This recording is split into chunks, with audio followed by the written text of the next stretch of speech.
Hello everybody. This time I'm going to show you a way in which we can derive the product rule. And what I've got written here is indeed the product rule. And if you do recognize it, or if you don't recognize it, the product rule is a formula that we can use to help us find the derivative of two functions that have been multiplied together. And often this rule is just memorized in class and just applied to different questions. But it's not often that you might get to see how we actually get to this rule. So I'm going to show you a way that we can derive this formula through a geometric method. So let's begin. Where we can start is that we can label two functions, u and v. And u represents some function of x, we can call it f of x. F represents some other function of x, we can call it g of x. They're just two different functions that can be multiplied together. So what ends up happening is that if you do multiply two things together, a way that you can imagine what that actually looks like is that it actually creates an area. And that area is represented by this box here and the area inside. So if we multiply u and v to get that area, we end up with uv representing that area. And it's important to remember that u represents some function of x and v represents some function of x. But at the moment, it's just static. Nothing's changing. It's just the multiplication of two functions. That's it. But when we talk about derivatives and rates of change, that's always involving values that are changing. So if we want to sort of look at this other box for comparison, what this other box can be used to represent is these two functions and how they are changing. So if we take this value for u, which is a function, we can change it by, adding on something. And in this case, we'll represent it by the change in u. So this side length is going to sort of get a little bit bigger. We can do the same thing for the side length v, and we'll call that delta v. And we'll represent it by, this delta v getting larger. So what we're sort of doing now is that if you can imagine adding things onto these functions, we can imagine this box that is, potentially expanding and contracting, changing size, changing area, and anything that changes has a rate of change. And what eventually we're trying to do is develop a rule that will describe this rate of change between these two functions. So just like we had an area here, which was labeled u and v, we can represent or find the area for the change in this box. So in this case here, we have to remember that this is also side length v. So for the area in here, we can label that v times delta u. For this box over here, we can remember that this is still side length u, and the area in here will be u times delta v. U times delta v. And that leaves us with this little extra bit of area, which is just, that's delta u, and that's delta v. So in here is delta u, delta v. So now that we have all different parts of this box which changes size labeled, we can try and find the formula for this entire box. And I've already pre-written some of it. If we want to find the change in area, and I'll highlight the change in area, these sections are the change in area. So we want to find a formula for this change in area. To do that, we have to label the whole side length, u, plus delta u here, multiplied by v plus delta v. And then to just label the change in area, we have to subtract u times v. And that will leave us with just the change. And therefore, this will lead us towards finding the rate of change formula.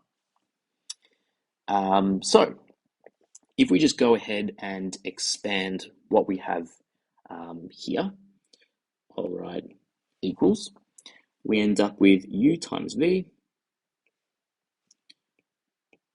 plus u times delta v plus v times delta u plus delta u times delta v minus u times v.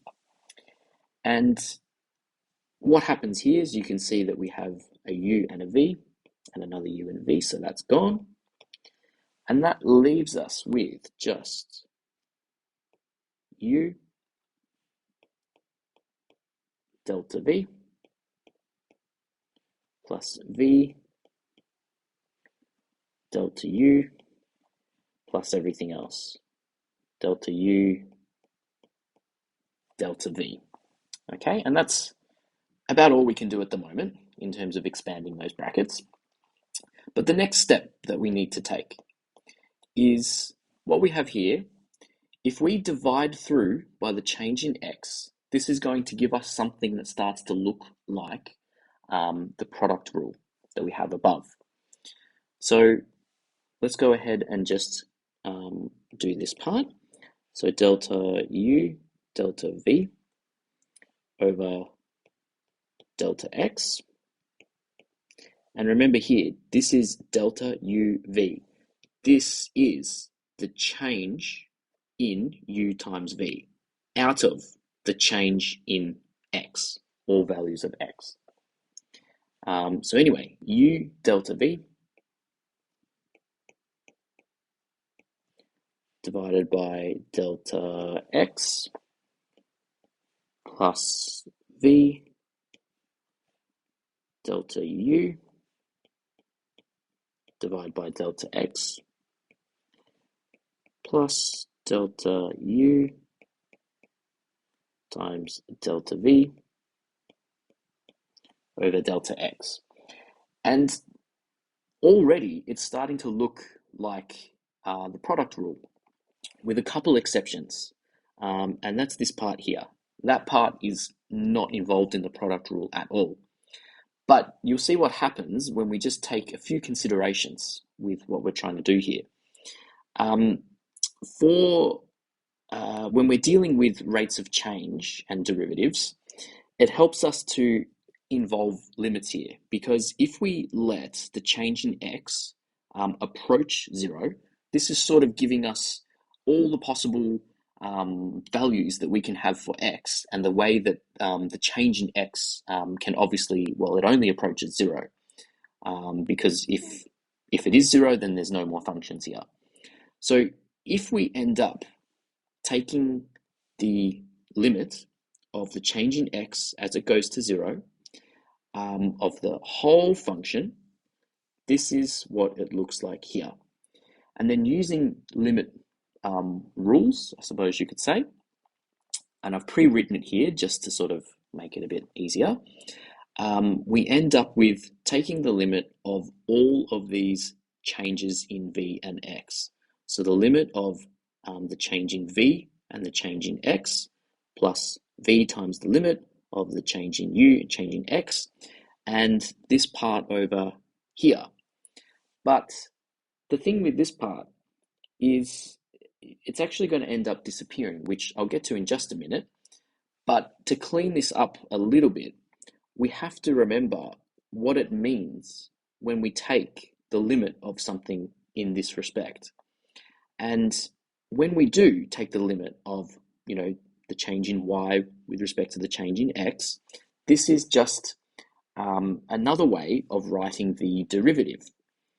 So if I just say that the limit of all of this is the same thing as saying dy dx, then we can go ahead and simplify what we've got written here. And of course, taking into consideration what this means here. And what this means here is the limit of, set of change of values as it goes to 0. This is all equal to 0, okay? Which means all of this disappears as well. So effectively, what these last adjustments have left us with, if I just replace everything as it is, it leaves us with u dv dx plus v du dx plus 0 times dv dx. And of course, 0 times this disappears, and there we go. What we're left with is the product rule. So go back over the video, have another look at it. It helps to sort of see the explanation a couple of times, but it works out quite nicely in the end. But anyway, I'm going to end the video here. I hope it was useful. If you liked it, please give it a thumbs up. I really appreciate it. Share the video if you're studying this with other people. But anyway, I hope it was useful. Thank you very much for watching, and goodbye.